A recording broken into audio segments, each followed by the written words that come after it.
Good afternoon, everyone. It is 3:45. If you're not able to hear me okay, please let me know in the chat. I'm going to go ahead and get started. I'll introduce myself. My name is Jessica Kelly. I represent the National Park Service.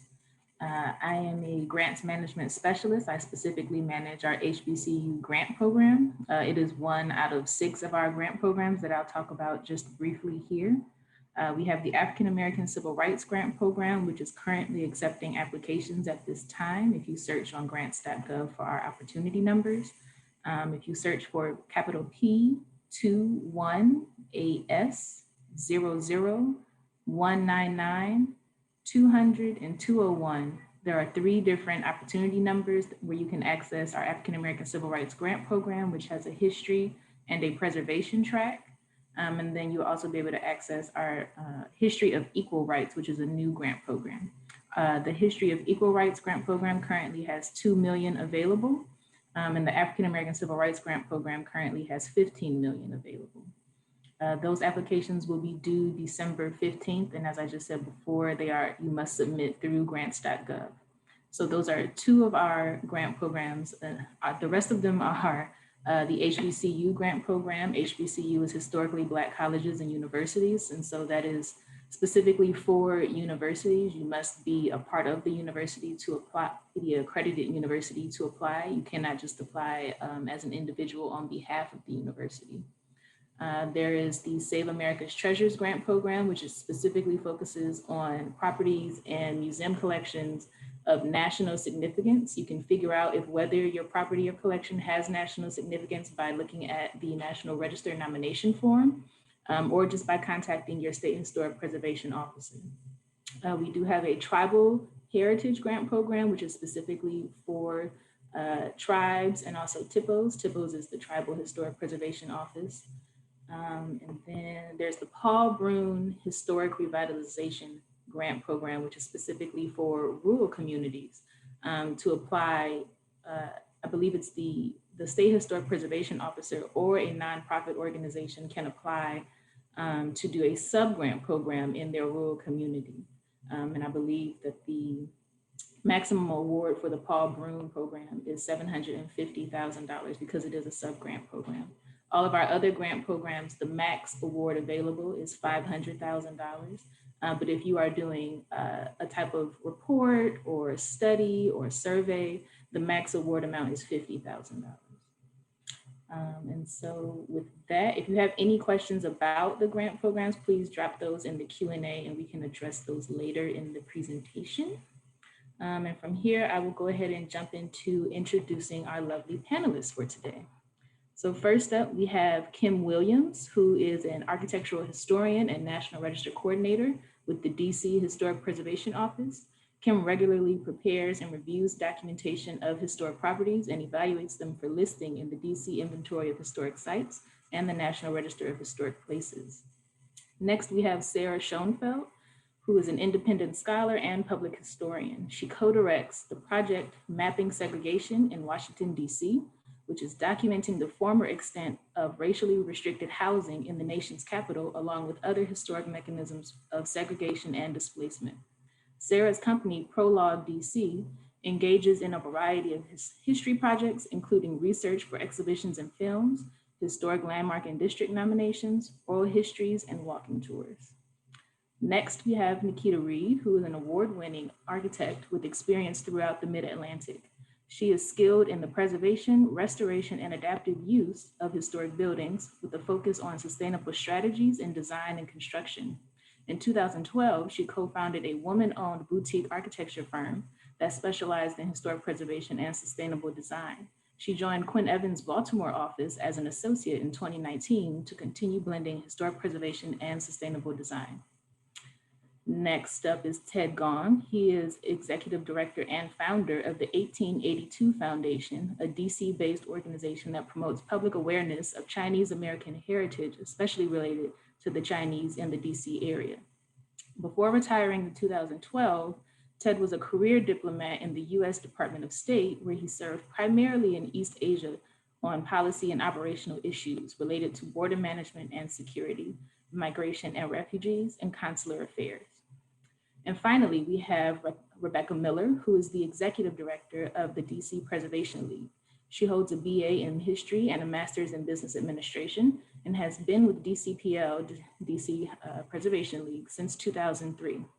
In addition to supervising the day-to-day operations of DCPL, Rebecca represents the organization as a consulting party on Section 106 issues and led the organization in pursuing the protection of dozens of individual landmarks and historic districts throughout Washington.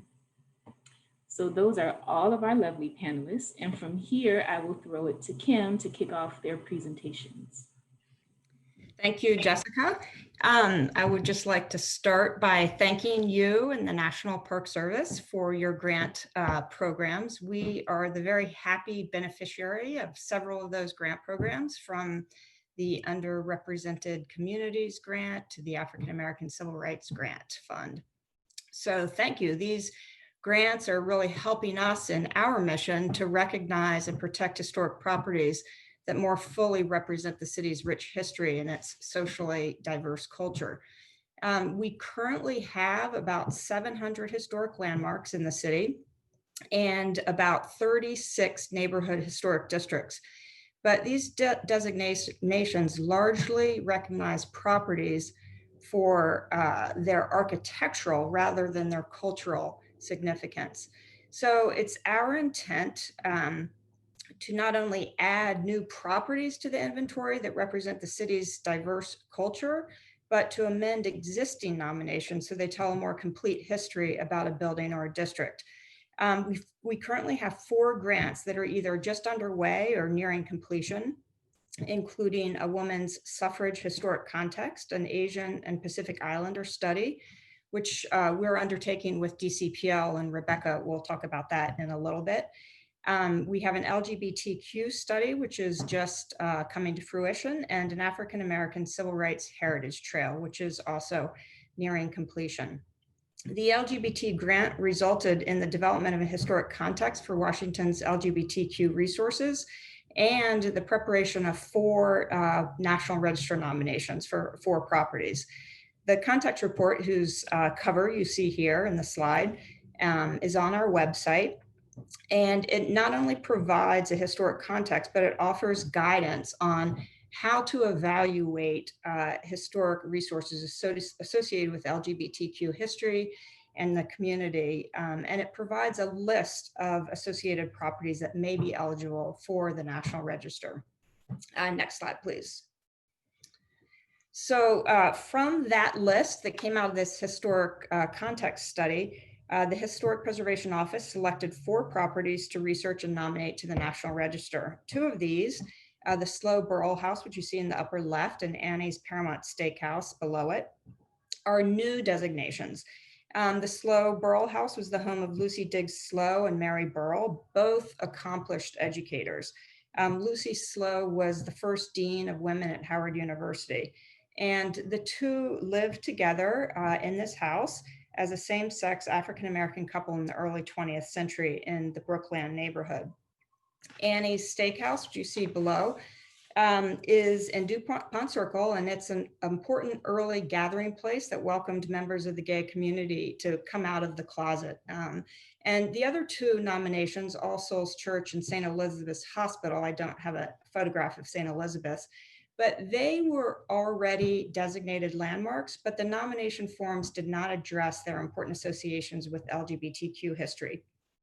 So we had the opportunity through the grant fund to do those 2 nominations, to amend those nominations to enhance their historical narrative, and point out that All Souls provided a meeting place for the Community Church of Washington, which was the city's first known gay worship group.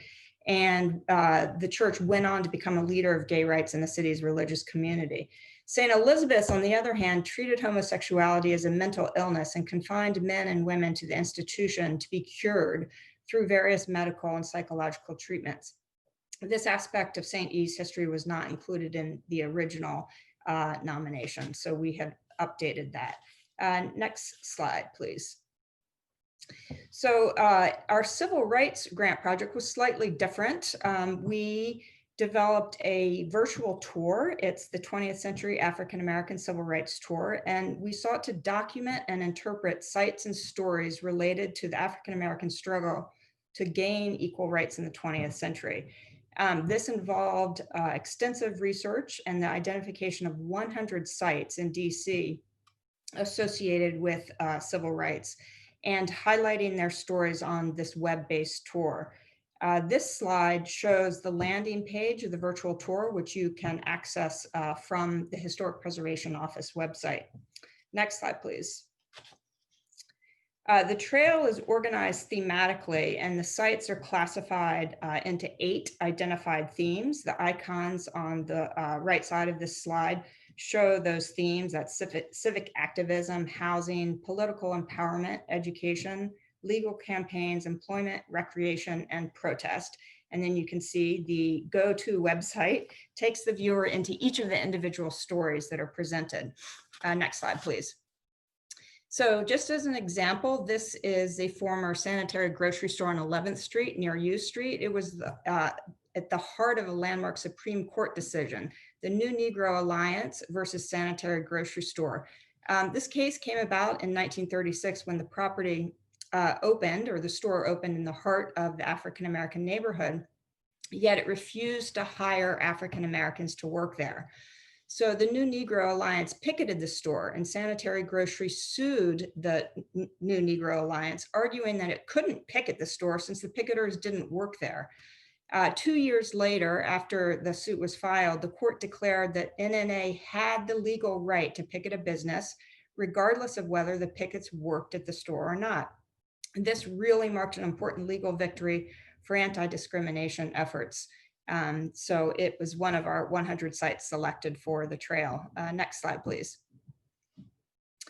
And this site recognizes the role that All Souls Unitarian Church played in the civil rights movement. The lead image illustrates a protest march that was held 1 week after the 1963 bombing of a church in Birmingham that killed 4 young girls. And the photograph, the lead photograph of this site shows the 10,000 marchers that walked from All Souls Church at Meridian Hill down to Lafayette Square, and then tells the story of All Souls' other involvement in the social justice movement. Next slide, please. So around the same time, this is a site, Rosedale Playground, which was a site of protest. It was a playground that was built or established in 1913 for whites only, but the neighborhood really grew into an almost exclusively African-American neighborhood. And so the residents of the neighborhood could not actually even play in the playground that they literally lived next door to. Ultimately, this was a site of national picketing, and it resulted in overturning segregation in the city's public recreational facilities. Next slide, please. So around the same time that we were developing the Civil Rights Trail, residents of Kingman Park, where the Rosedale Playground is, were seeking historic district designation of their neighborhood in Northeast DC. That successful designation, which focuses on the history, culture, and people of a segregated neighborhood that emerged during the height of Jim Crow, led us to seek an extension to the Civil Rights Grant and to develop this soon-to-be published story map of Kingman Park. This is the cover page of that story map, and this really will provide an opportunity to tell a deeper story and to reach a broader audience than the historic district designation documentation can possibly reach. Next slide, please. And then in a similar situation, the Berry Farm dwellings was also being looked at for designation by the Berry Farm Tenants and Allies Association. And they sought to have it designated. They were successful in having a collection of buildings in Berry Farm designated. But more importantly, in the process of going through this preservation effort, the Berry Farm Tenants and Allies Association really raised awareness of the history of Berry Farm community and its people. And so we have also extended the Civil Rights Grant to develop a story map of Berry Farm to continue that public education and awareness of that history. We used the research and writing that was compiled by the Berry Farm Tenants and Allies Association. And we put together this story map, which is actually live on our website. And Sarah Schoenfeld, who is on this panel, conducted that research and worked with the Berry Farm Tenants Association. I think she's going to be speaking about that a little bit more. So thank you, and I'll pass it on to my fellow panelists.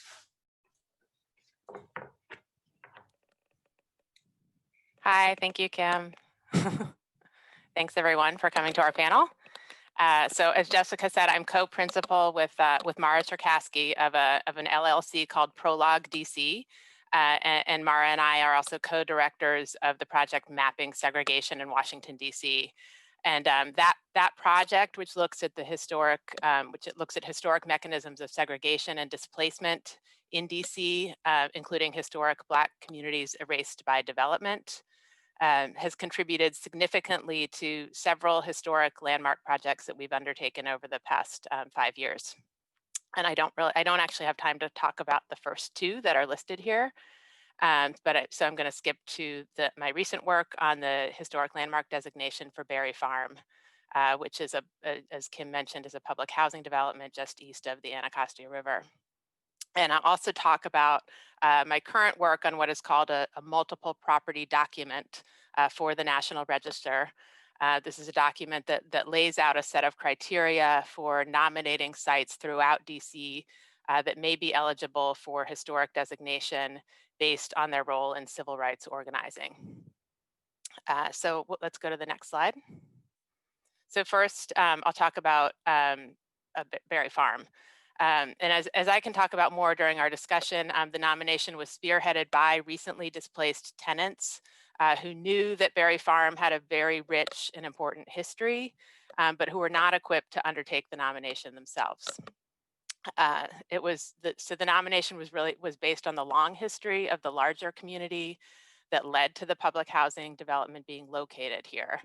This community was established by the federal government in the wake of the Civil War, with the express intent of building a Black landowning community.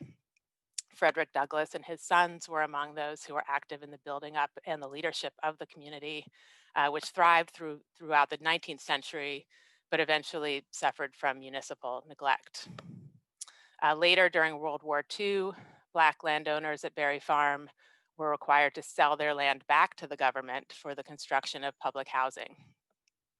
The landmark nomination highlights how certain features of the physical landscape were intentionally maintained when the public housing was built, and points to the design principles that guided the look and the feel of Berry Farm dwellings. The nomination also centers the people who lived in the public housing and their organizing to desegregate the city's schools. So children who lived at Berry Farm actually had to cross the Anacostia River and travel an enormous distance to attend junior high school because there was no Black junior high school anywhere in the area where they lived. And some of these families became plaintiffs in the case Bowling v. Sharp, which was DC's companion to Brown v. Board of Education in 1954.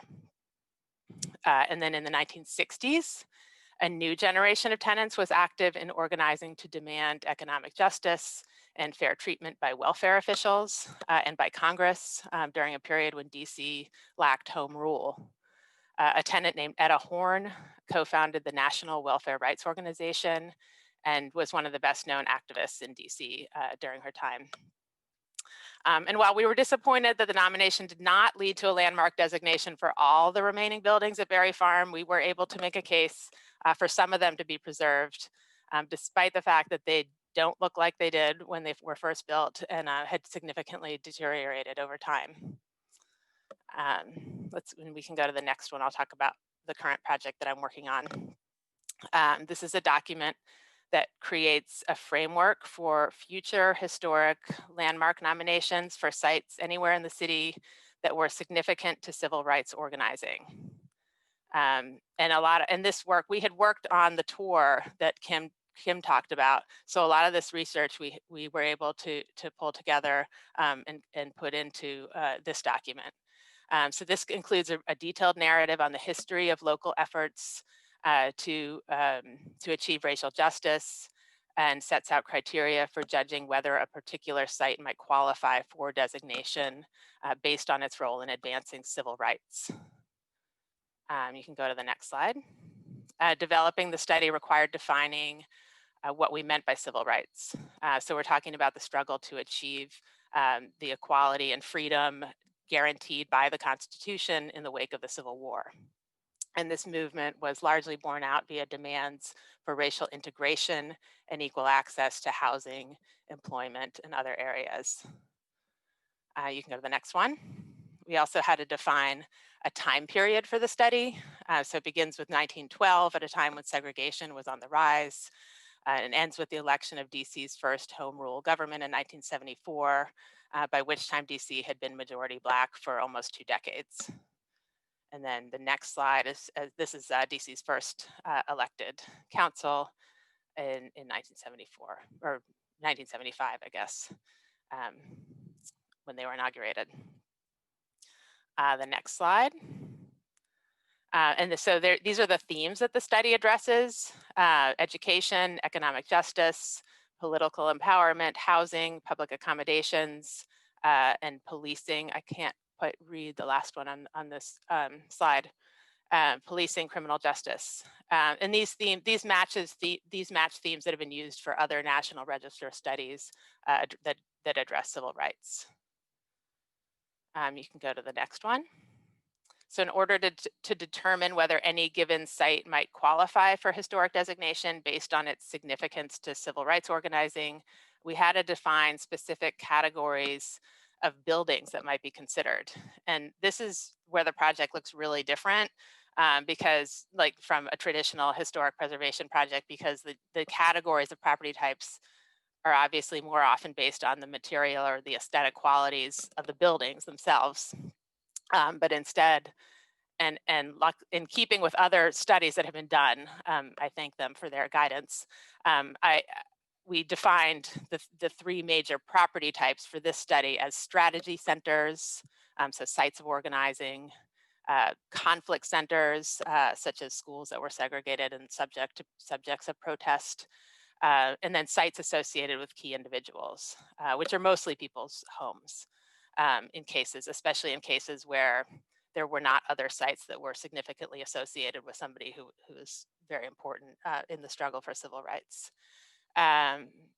You can go to the next. Oh yeah, so my last 2 slides, the next one.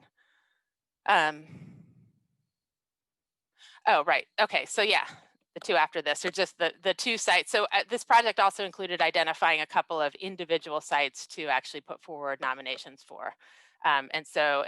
This is just sort of a list of factors that were used in making these decisions. Most importantly, these are sites where really important things happened, but there also had to be information available about them. And we also tried to look at sites that were not already protected by being in an existing historic district.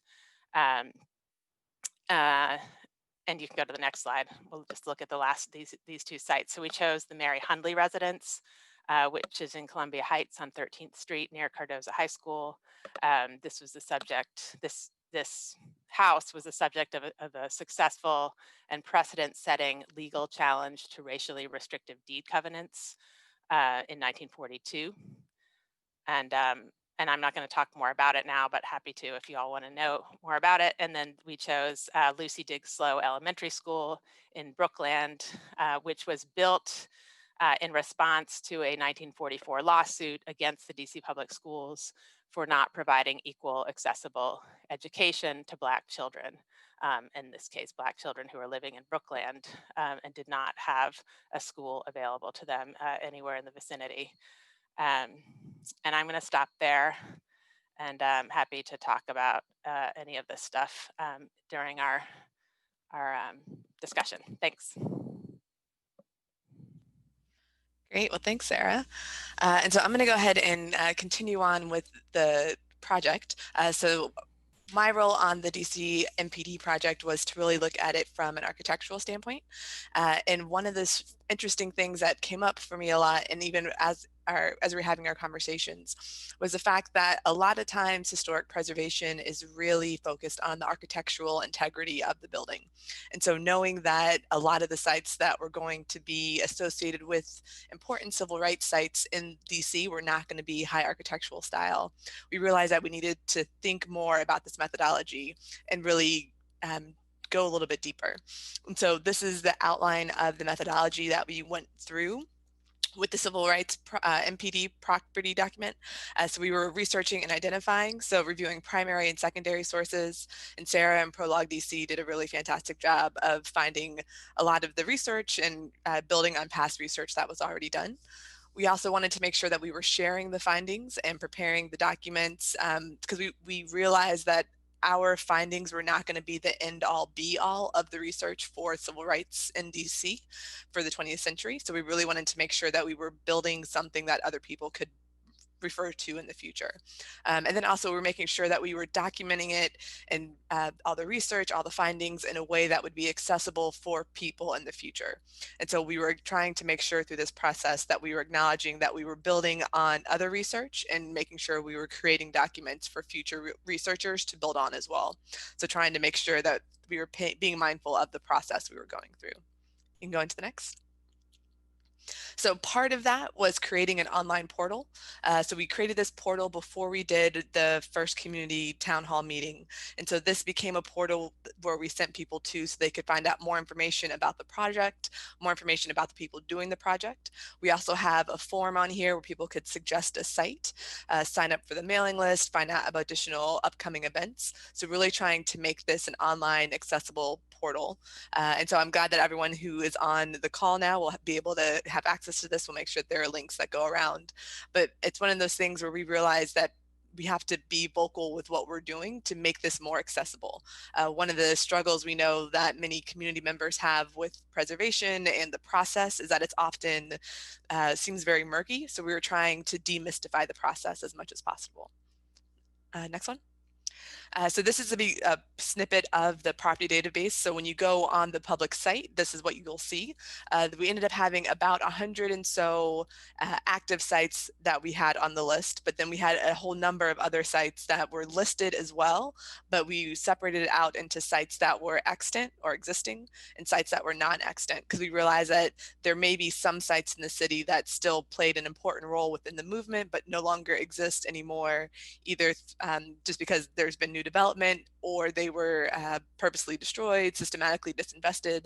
So we realized that we needed to make space to be able to tell the story of the buildings that aren't there anymore, but still were important to the narrative. So this is just a quick snippet of what it looks like. So we have the site name. We try to do street view photos of it, as well as the address, what the significance is, and then also make sure that we were documenting where else there's other information about the particular property. So if it was already listed on the civil rights tour or the trail, or if it's in the DC inventory, a historic district, or if it's and what that district name is. So we were trying to make it an easy and readable database that people be able to refer to. And let's go to the next one. And so within each of this as well, as part of the multiple property document form, we wanted to make sure that we were also able to create a survey form for each of the properties. And so basically these survey forms are tied to that database that you're just seeing, but we're able to see them individually.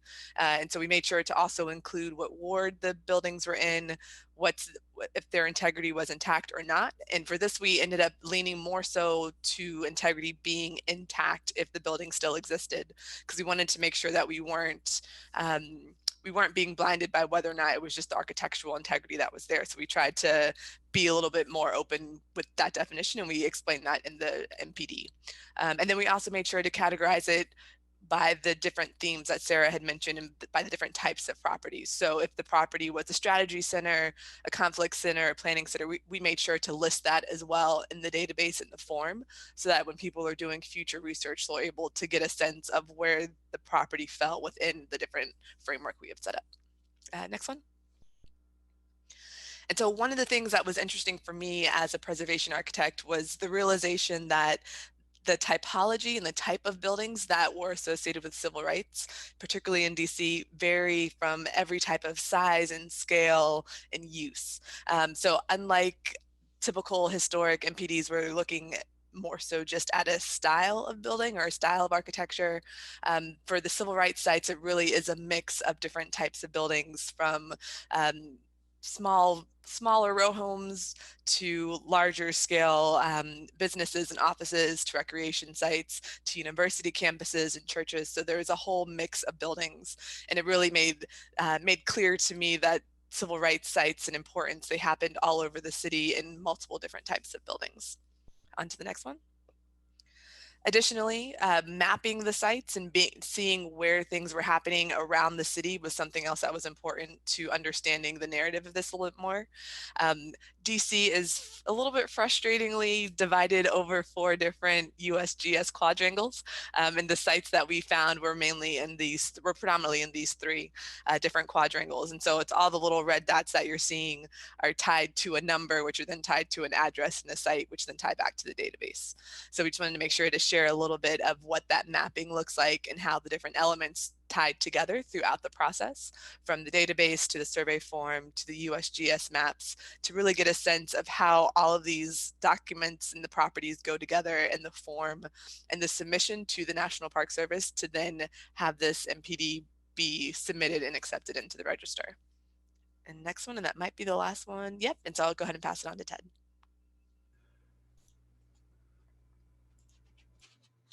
Okay, hey, thank you. My name is Ted Gong with the 1882 Foundation. We are a nonprofit organization that tries to preserve and explain Chinese American history with a particular interest in DC Chinatown. Can you take the next slide?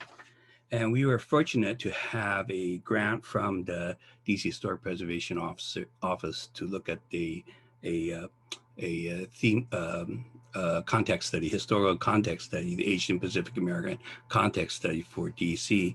And we are going to focus on 2 communities within the Asian Pacific American community. That's the Chinese Americans and also the Korean Americans. And we are at the beginning of that process. It's an 18-month grant. And we are at the beginning of that process to define what it is that we're looking at, how our themes are going to be organized in our team to do that. And of course, one of the central issues is how do we preserve Chinatown?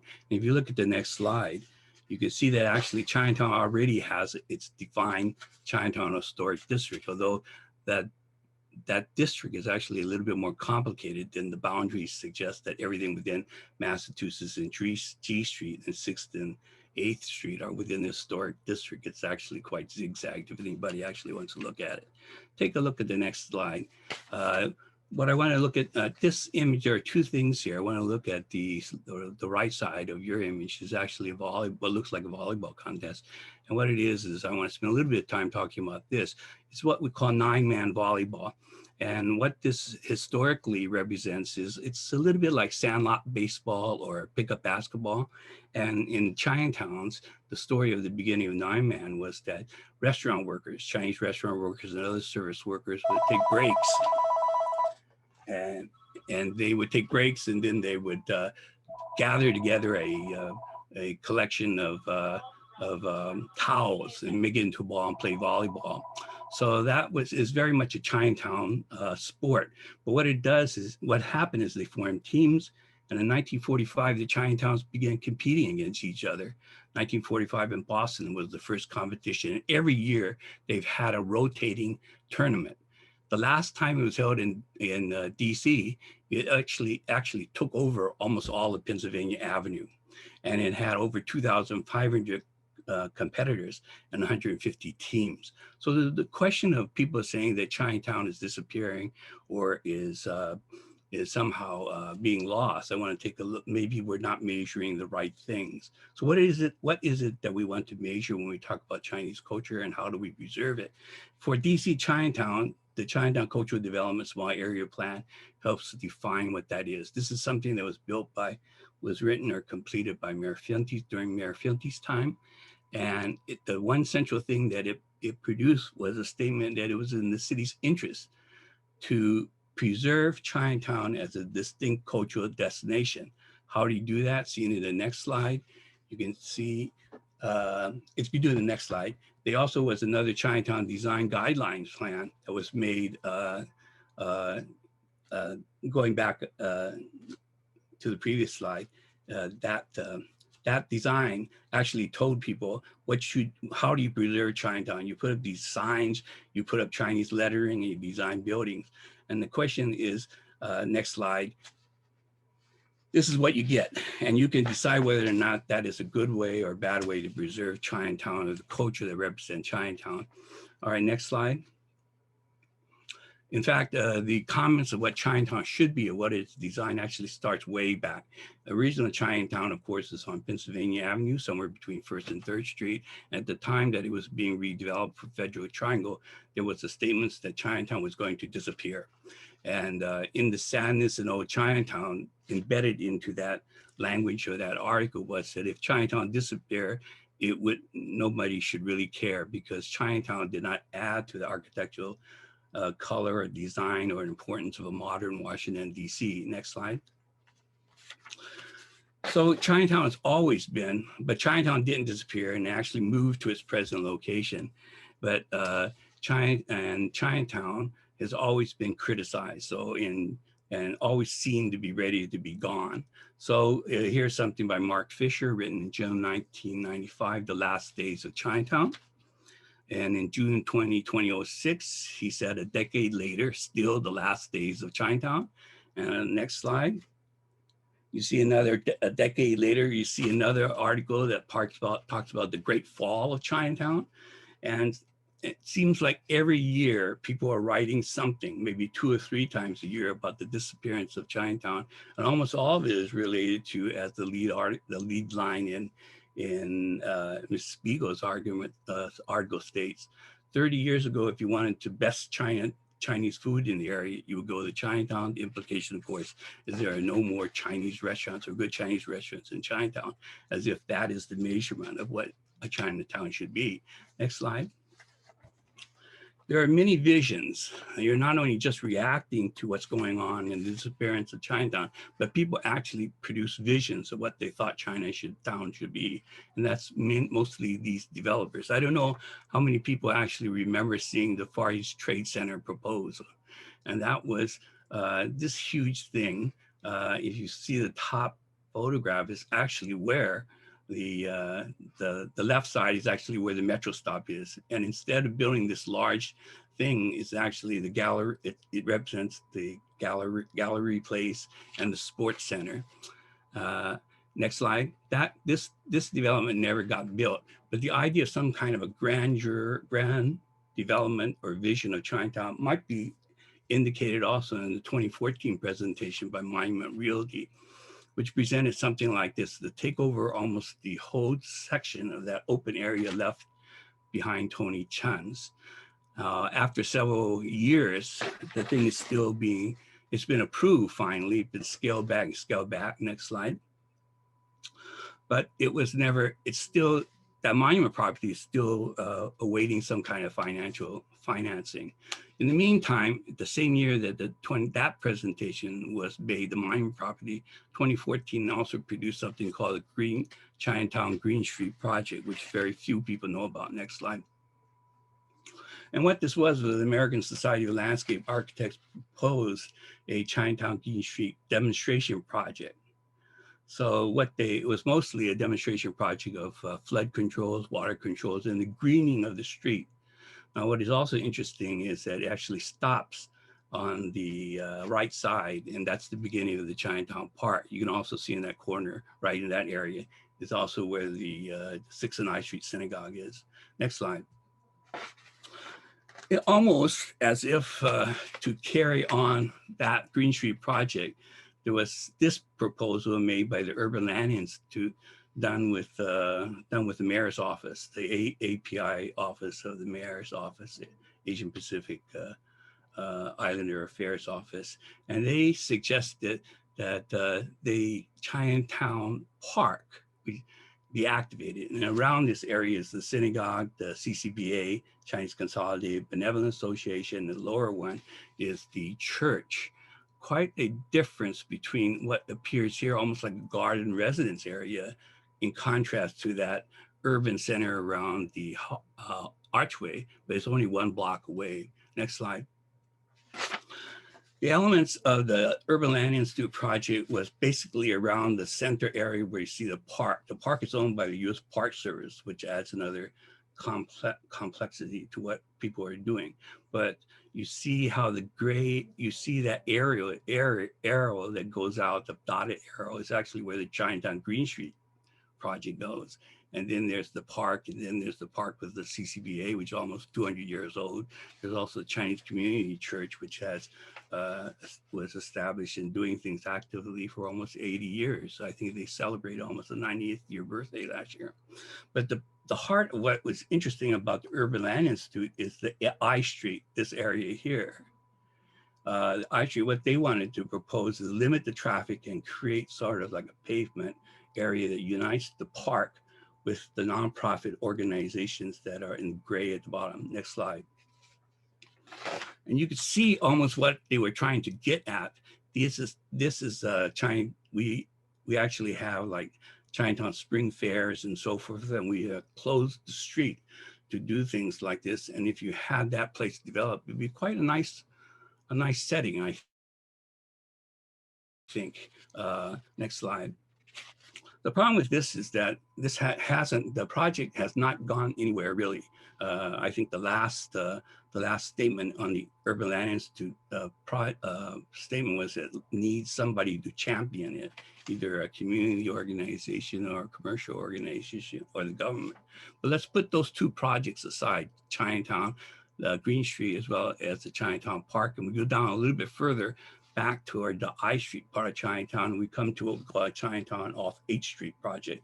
This is our 1882 project, sponsored by DC Humanities and the ARP community grants.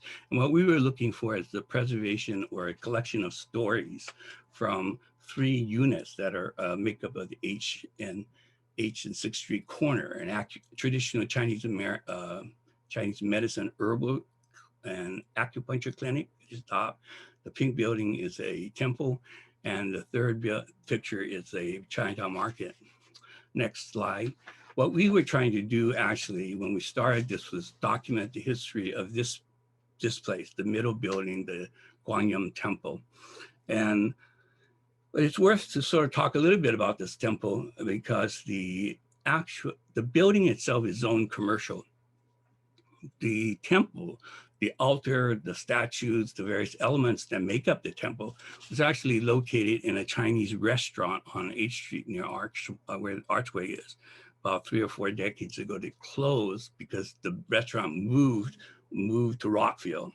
It moved to Rockville, and then the question was what to do with the temple, the elements of the temple.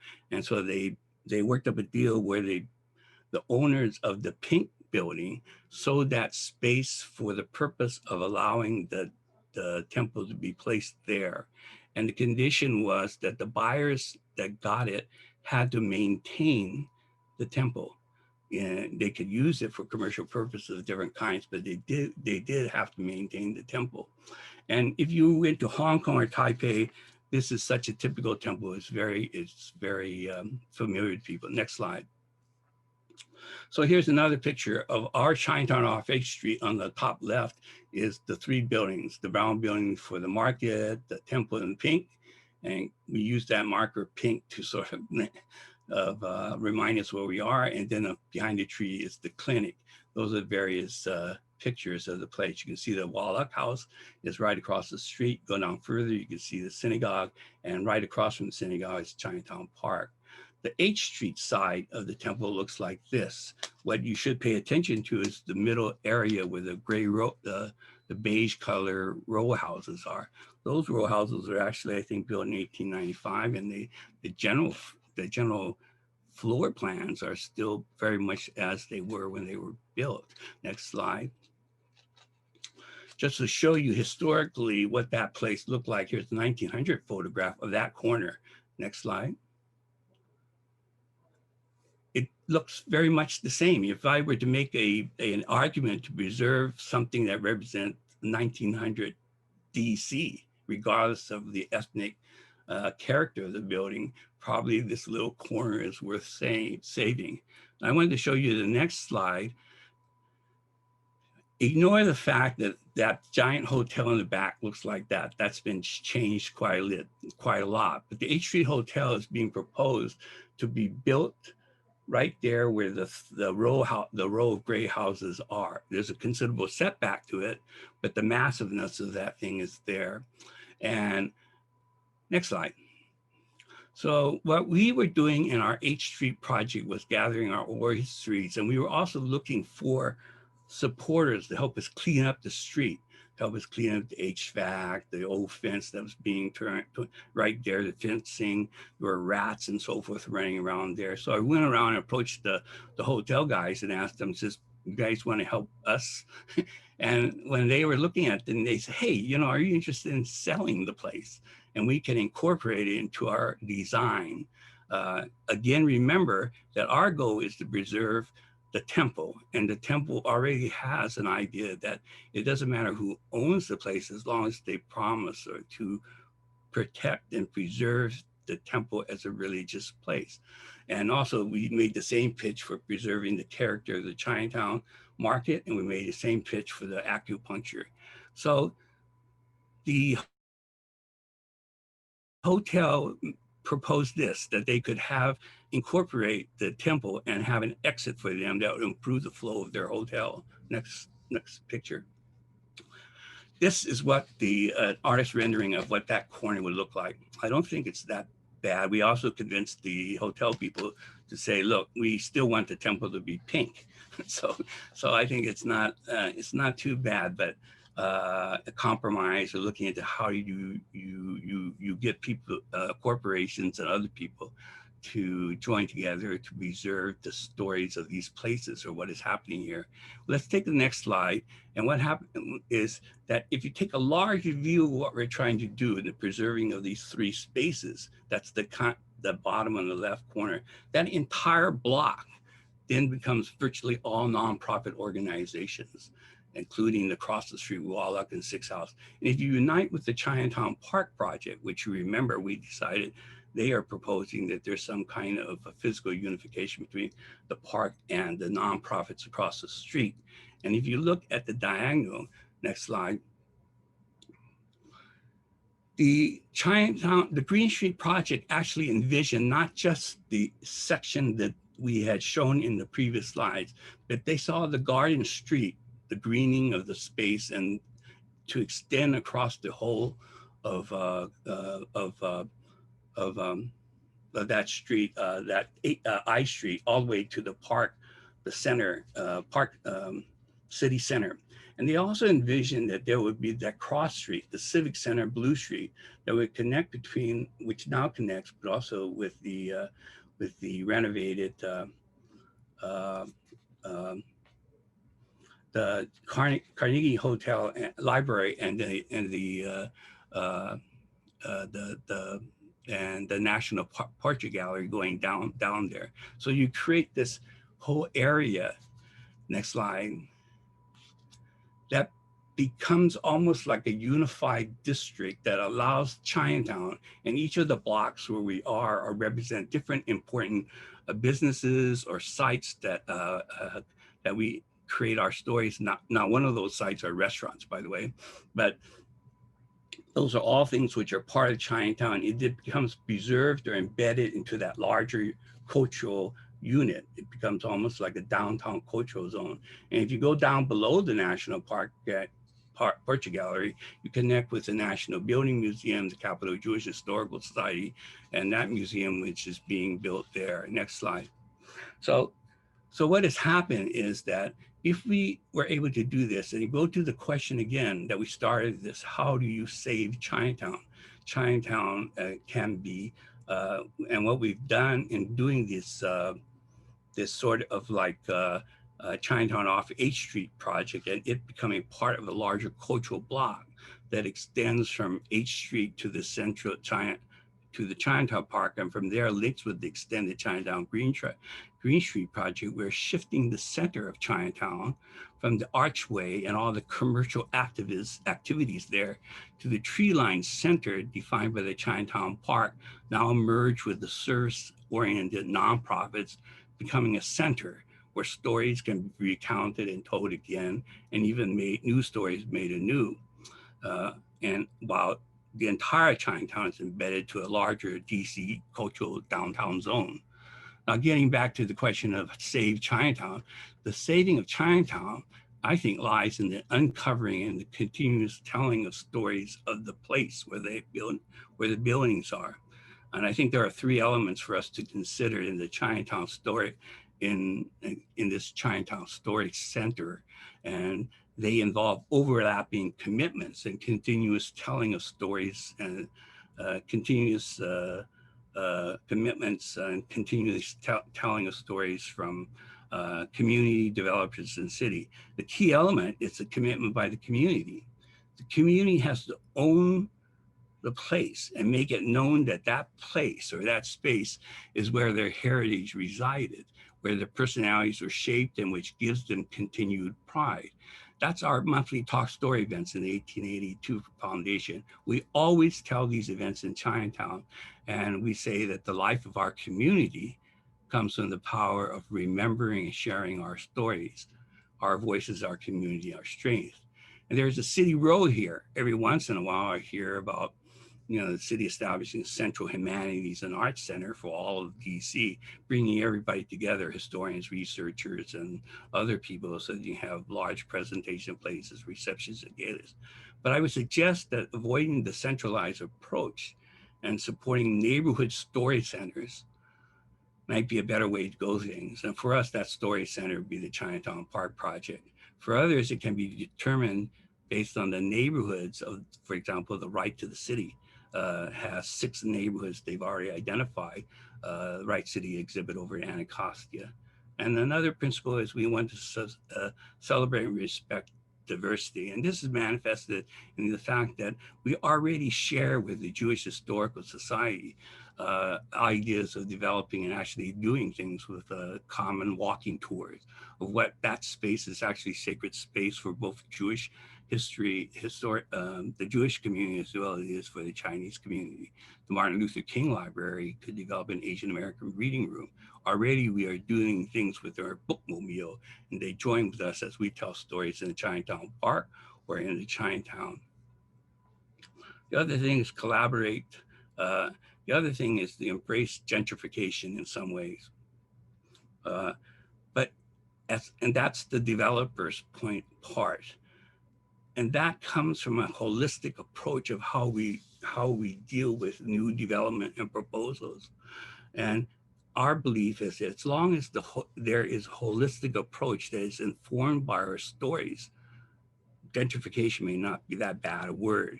And within the Chinatown Small Area Development Plan, for example, it is not enough to require buildings and design elements that enhance the Chinese look of a structure, but that also have requirements that the builder needs to demonstrate how that proposed building design enhances the preserving and telling of the stories and histories that took place on that site. So last slide, thank you very much.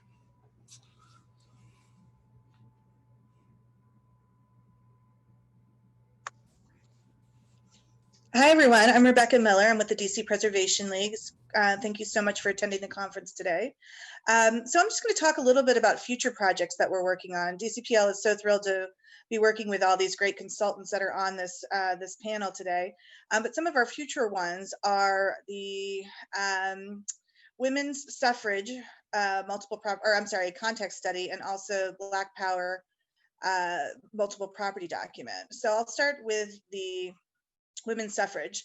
As you all know, 2020 marks the centennial of the ratification of the 19th Amendment, and the fight for women's equality has roots all across America, but many of its most important moments have taken place here in Washington, D.C. In addition to local activists who had to fight not only for women's suffrage, but for suffrage for all D.C. residents. Women came from all over the country to DC to campaign for their rights, and there are national organizations such as the National American Women's Suffrage Association and the National Women's Party, and later organizations like the National Council for Negro Women, which worked out of DC while lobbying the federal government for their rights and gathering resources and supporters. So many of the sites throughout the city attest to this long, rich history of activism. Landmarks such as the Belmont Hall, Women's Equality National Monument, and the homes of suffragists like Mary Church Terrell and Charlotte Grimke offer a look into some of the key figures who promoted women's suffrage and equal rights in DC. However, the suffragist sites on the DC inventory of historic sites in the National Register are limited in number and do not necessarily tell the full story of how women's suffrage advocates came to win their fight for political representation. DCPL worked with the DC Historic Preservation Office to prepare the grant application that was submitted to the National Park Service's Underrepresented Communities Grant Program. We were lucky to receive that grant this last year, during 2020. And the goal of this context study is going to identify important themes, sites that are related to women's history, specifically women's suffrage. It will be organized by theme, place, and time, and will help piece together the stories of women suffragists in the district who are currently underrepresented on the DC inventory and National Register. It will also serve as the basis for future evaluation of properties that are nominated for inclusion in the DC inventory and National Register. And the context will be citywide, and we have already selected a period of significance that will be 1848, which is the year of the Seneca Falls Convention, through 1973, the year that the Home Rule Act passed, giving all DC residents, including women, the right to vote in presidential elections. The conclusion of the project, we expect to take about 24 months, and it will have the context study plus 2 existing landmark nominations that will be amended to include this relevant information. And also 2 new sites will be nominated to the DC inventory and the National Register. And then our second project that we are working on currently, and so just to give you a little status update on that, we are currently writing the request for proposals, which will be sent out likely the early part of December, and that will be awarded early next year. The second project is the Black Power in the 20th Century Washington. This is a context study. And Washington, D.C. is well known as the nation's preeminent chocolate city. And the district became the first majority Black major city in the US in 1957. And the Black percentage of the population rocketed to over 70% within a little over a decade. Though Washington was the nation's preeminent chocolate city, historians have done precious little work on the Black Power movement in D.C. The term chocolate city denoted far more than a simple Black majority. And so there have been different historians who have done different work. Derek Musgrove, a historian who wrote Chocolate City, the book, has prepared a Black Power map.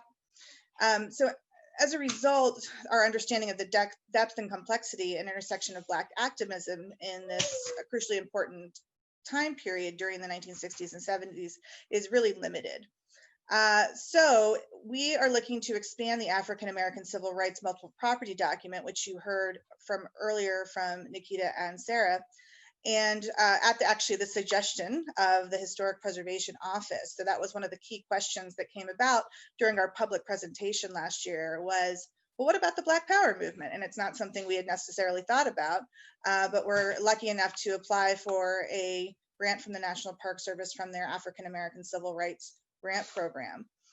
So this project will expand the African American Multiple Property Document, as I mentioned, and it will just include the DC Black Power movement that will chronicle an important period of activism by Black Washingtonians, beginning in 1961 with Malcolm X's first address in the city to 1995, the year the city hosted the largest African American mass protest in US history, the Million Man March.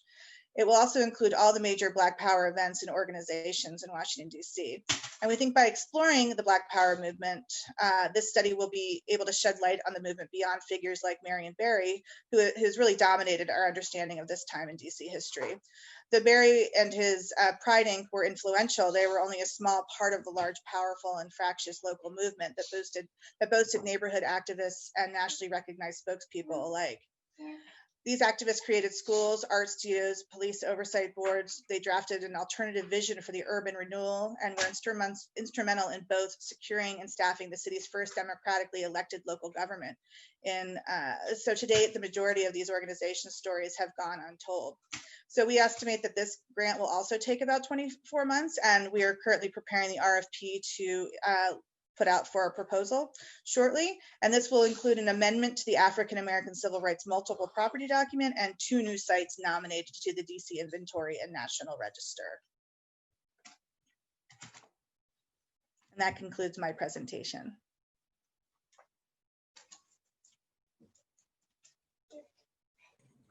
All right, thanks so much, Rebecca, and all of our wonderful panelists. I think it was a lot of great information that was put out here today. We will go ahead and kind of jump into a quick discussion about just preservation and utilizing the community in general. We've got about 15 minutes for the remainder of the session, so I'm just saying that for our panelists as you guys are discussing. So the first question, I'll direct it towards Kim to start it off, but definitely I invite all the rest of the panelists to come and answer the question as well. How do National Register standards shape what sites are nominated or selected, and what qualities about them are deemed most relevant? Okay, very good. Multi-pronged question there. So I think probably everybody tuned in here knows that the National Register has a series of criteria, and property has to meet one of those 4 criteria in order to be considered eligible for listing in the National Register. Just really briefly, they're lettered A, B, C, and D. A is associated with important events. B is associated with people who've made important contributions to the city or nation's history. 3 is important architecture, either stylistically or in terms of building type, or associated with an important architect. And then 4 is archaeology, has the opportunity or ability to yield important information about our history, prehistory. So once you've met those criteria, you would be deemed eligible for the National Register. But then the National Register has this sort of additional construct that it calls integrity. And you have to have integrity, or the property has to have integrity then to meet designation criteria. So the problem with that is historically, most properties listed in the National Register were noted for their architecture. They were noted for criterion C. And so the integrity was very much about its physical attributes. You know, are those physical characteristics that existed at the period of significance still intact? And so that construct still exists, and yet right now, most of what we're doing, certainly at the Historic Preservation Office, is looking at more culturally significant resources. And those resources have undergone a lot more change and alteration. And so they don't necessarily qualify because of lack of integrity. So the National Register recognizes this. They have no intention to change that requirement, but they are working with us and trying to get more creative in helping us figure out how to get these culturally significant resources listed in the National Register, because they recognize that they are important to in our case, the city's history. So just as one kind of quick example is in terms of the Annie's Paramount Steakhouse, which I mentioned, which is an LGBTQ site. That's an institution. You know, that institution was established at a certain point in time, 1948, I think, and then it moved, and it's still an active restaurant today, but it's in a different location. And so when we were looking at designating it, wanted to designate the existing location, because that's what everybody knows as Annie's today. And the National Register said, well, you can't do that because it doesn't have integrity to its period of significance. So we very creatively came up with the solution to do a discontiguous designation, where we're actually designating under one landmark 2 properties: the original the building that was established in 1948 as Annie's, and then the building where it is now. And then again, another example is Berry Farm that, as Sarah had mentioned, really had suffered the ravages of time and really did lack integrity. Worked really closely with the National Register, and we decided we're going to wait until the buildings have been renovated. And then we will submit the nomination after that. And our office will be overseeing the renovation to make sure that it's an authentic and accurate renovation, retaining as many of the historic elements and replicating the historic features. So, so they are being creative, but they have no intention of broadening their approach. So sorry for that long answer, but it's a little bit of a complicated question. Yeah, I think that's great context. And I just wanted to dig into that a little bit, just because the importance of the integrity question is something that we, as preservationists, we have to be mindful of, particularly when we start thinking of the context of urban renewal, redlining, the fact that a lot of the properties that do have some ethnic, cultural importance were disinvested in, or they weren't able to actually receive funds or be loaned to by the federal government. So there is a historical context that we have to be mindful of. So even as we're working with the National Register to continue having those integrity conversations, it's a piece of the context we have to make sure we're not losing so many sites because we're not keeping that in mind.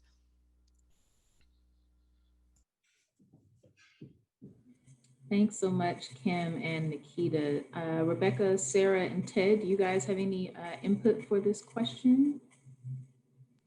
I think Kim and Nikita actually covered it quite well. DCPL, of course, has been working with both of them on these particular sites, and it was Annie's in particular was kind of a conundrum that we discussed with the National Register, just on the basis of trying to figure out how to really make sure that we honored the institution, as Kim called it. So we're happy that it's worked out as it has at this point. And actually I should mention, both owners of the respective properties are supportive of it, so, which is nice. So I will say, in the context of the Berry Farm nomination, that a couple of the elements of integrity are like the feeling of a site and its associations, and we had a preservation consultant who talked about that during the hearing process of being at that site now, and while the buildings look different, you know, they're still the same buildings they retain the same design and the same you can see they're on a high point on the east bank of the Anacostia River that's looking toward downtown. You can see significant views of the Capitol and the Washington Monument from the site, you know, to this day.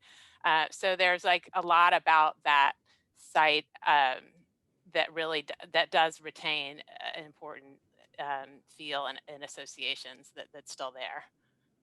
Yeah, and I would actually support completely what Sarah is saying. A lot of the places where the building integrity has been gone, maybe in the sense of Chinatown 2 or 3 times in terms of renovations, but the space is, I hesitate to use the word sacred space, but it is space that is important to the identity and culture of, say, Chinese who live in Rockville, who still need a place to sort of remind themselves of the cultural elements or the historical elements that make up their family or their own character.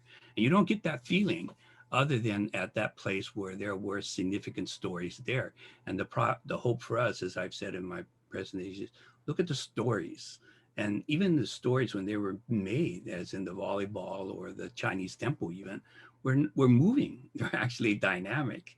And I don't know what is the best way to capture it, but I think the old idea of preserving a building and seeing whether that building has integrity from when it was used for whatever purpose it was, I think those things have to be adjusted. And I think it's very good to see the Chinese, the Historical Society and the preservation people begin to recognize that that is, that factor alone should not be one that disallows the determination or the designation of a space that still has significance for people. I mean, for another thing, a lot of the stories for us immigrants, new immigrants and stuff, the buildings they originally came in were not substantial stone buildings at all.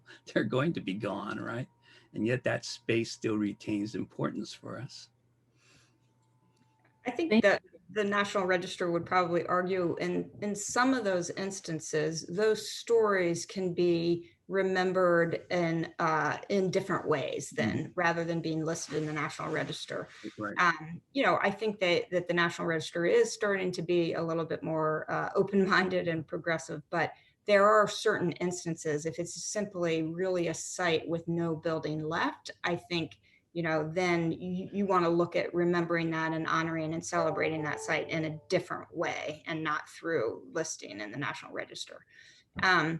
But then just to really get briefly back to Sarah's comment about the different aspects of integrity, there are these 7 aspects, and the National Register doesn't say how many you have to meet. You just have to meet most of them. And it's a very unscientific, you know, approach. And so where someone might say that the feeling still exists, someone else might say there is no feeling left or association. So it is really subjective, and it, you know, I think it's something we all want to make work, and so, you know, we work together to make it happen. And the National Register is coming around slowly. So I think we're a little more progressive at the city level than there. All right, you guys, we've got 5 more minutes for the session. And so I'm going to do one last question. It'll be directed towards Sarah, but again, I invite all panelists to partake.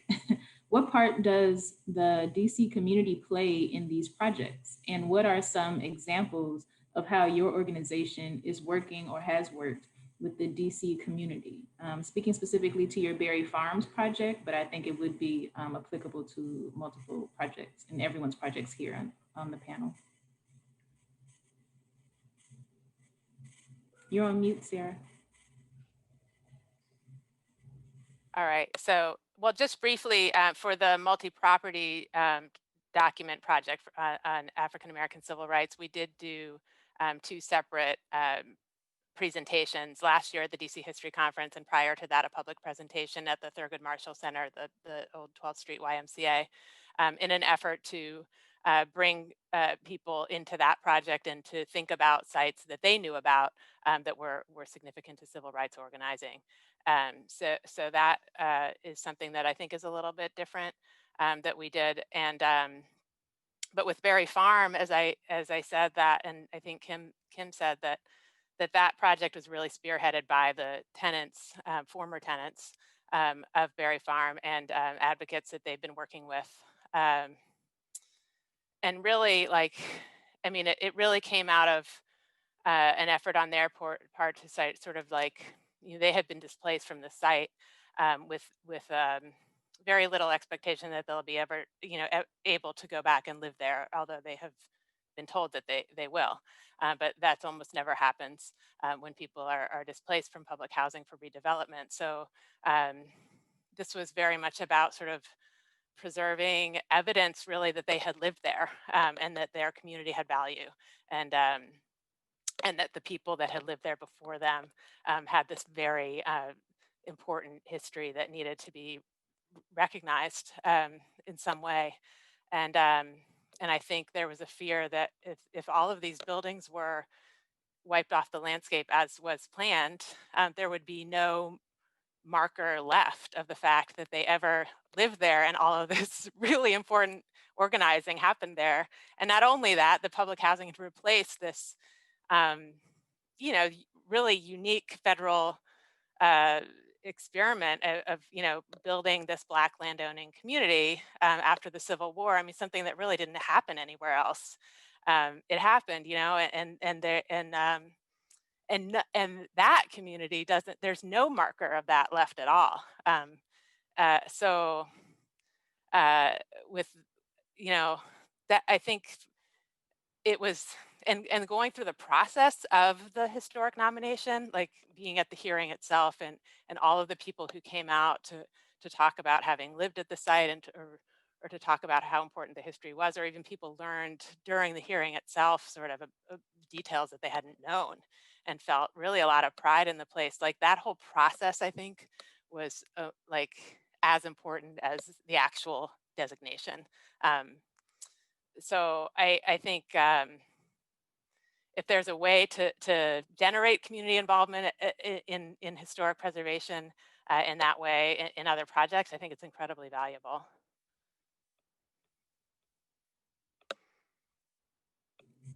All right, we are right at 5 p.m. You guys, are there any, I'll check with my panelists here, are there any last thoughts that you guys have in the last 60 seconds or so that you guys want to communicate with the conference attendees? Going once, going twice. All Thanks right, for hanging in there with us. I'm sorry. Yeah. No, you're fine. So I want to say thank you to all the panelists. You guys gave us some really great presentations. I personally loved all the visuals.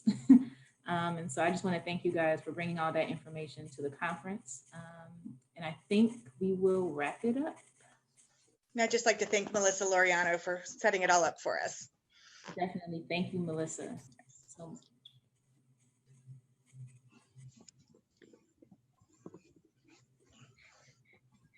Thanks, everyone.